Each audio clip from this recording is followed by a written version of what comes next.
अमेरिकी house of representatives ने 3 जून 2026 को ईरान के साथ चल रहे संघर्ष को रोकने वाला प्रस्ताव पास कर दिया। वोट 215-208 रहा। 4 रिपब्लिकन सांसदों ने डेमोक्रेट्स के साथ मिलकर वोट किया। यह प्रस्ताव ट्रंप को बिना कांग्रेस की मंजूरी के आगे सैन्य कार्रवाई रोकने की बात कहता है।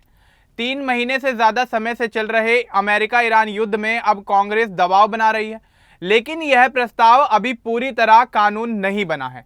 ट्रंप अभी भी सेना के कमांडर इन चीफ हैं। आगे सीनेट, वीटो और अदालती लड़ाई हो सकती है। युवा और आम लोग युद्ध की वजह से बढ़ती महंगाई और सैनिकों के नुकसान से परेशान हैं। तो चलिए आगे बढ़ते हैं और आपको विस्तार से बताते हैं कि आखिर क्या है ये पूरा मामला। दरअसल यह पूरी घटना 28 फरवरी 2026 से शुरू हुई। अमेरिका और इजराइल ने मिलकर ईरान पर बड़े हमले किए, जिसका नाम ऑपरेशन एपिक फ्यूरी रखा गया। ट्रंप सरकार का कहना था कि ईरान के परमाणु कार्यक्रम और मिसाइलों को रोकना जरूरी है। हमलों में ईरान की कई सैन्य ठिकाने, मिसाइल फैक्ट्रियां और नौसेना के ठिकानों को निशाना बनाया गया। शुरू में तेज हमले हुए, इसके चलते अमेरिका और ईरान दोनों को काफी नुकसान हुआ। इस हमले में अमेरिका के कुछ हवाई जहाज और सैनिक प्रभावित हुए। ईरान ने भी जवाबी हमले किए, जिससे तेल की कीमतें बढ़ने लगीं और तेल की कीमतें बढ़ने से इसका पूरी दुनिया पर काफी गहरा असर पड़ा। 3 महीने बीत गए, लेकिन यह युद्ध पूरी तरह खत्म नहीं हुआ। अमेरिका में घरेलू स्तर पर विरोध बढ़ने लगा। गैस और खाने की चीजों के दाम बढ़ गए। लोग कहने लगे कि इतना खर्च क्यों हो रहा है। कांग्रेस ने डेमोक्रेट्स में वॉर पावर रेजोल्यूशन लाया। यह 1973 का पुराना कानून है जो कहता है कि राष्ट्रपति बिना कांग्रेस की मंजूरी के लंबे समय तक युद्ध नहीं चला सकते। 60 दिन बाद उन्हें कांग्रेस से अनुमति लेनी चाहिए। इससे पहले कई बार हाउस में यह प्रस्ताव लाया गया, लेकिन पास नहीं हो पाया। स्पीकर माइक जॉनसन ने पहले वोट रोकने की कोशिश की। मई के अंत में भी वोट टाल दिया गया, लेकिन 3 जून 2026 को आखिरकार वोटिंग हुई। 215 सांसदों ने हाँ कहा और 208 ने ना कहा। सभी डेमोक्रेट्स ने इसका पूरा समर्थन किया। 4 रिपब्लिकन सांसद Thomas Massie, Warren Davidson, Brian Fitzpatrick और टॉम बैरेट ने भी साथ दिया। यह ट्रंप के लिए काफी बड़ा झटका था।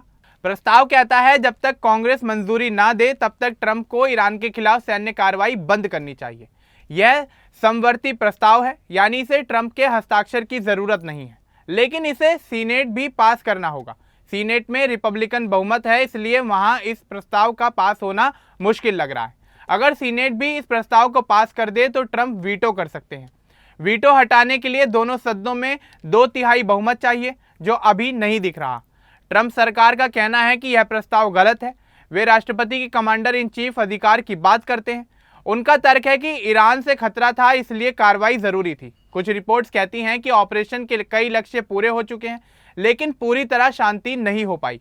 स्ट्रेट ऑफ हॉर्मुज में तेल परिवहन काफी ज्यादा प्रभावित हुआ, जिससे दुनिया की अर्थव्यवस्था पर इसका गहरा असर पड़ा।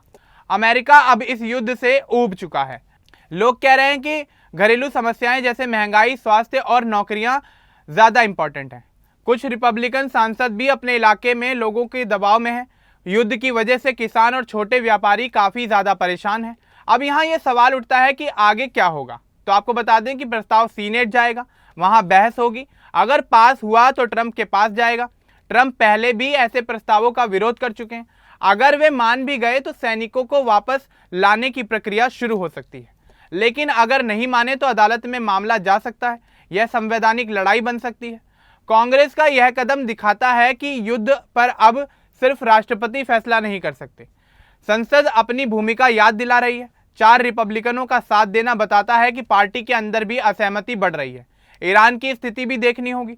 हमलों के बाद उनका परमाणु कार्यक्रम कितना प्रभावित हुआ है, यह स्पष्ट नहीं है। दोनों तरफ बातचीत की कोशिशें चल रही हैं, लेकिन कोई बड़ा समझौता अभी तक नहीं हो पाया है। अमेरिकी जनता में भी मिश्रित राय देखने को मिल रही है। कुछ लोग ट्रंप का समर्थन कर रहे हैं कि मजबूत कार्रवाई जरूरी थी, तो दूसरे कहते हैं कि बिना सोचे समझे युद्ध शुरू किया गया। युवा खासकर महंगाई और भविष्य की चिंता में है। अब यह पूरा मामला दिखाता है कि अमेरिका में युद्ध का फैसला अब सिर्फ व्हाइट हाउस में नहीं होता। कांग्रेस अब काफी ज्यादा सक्रिय हो रही है।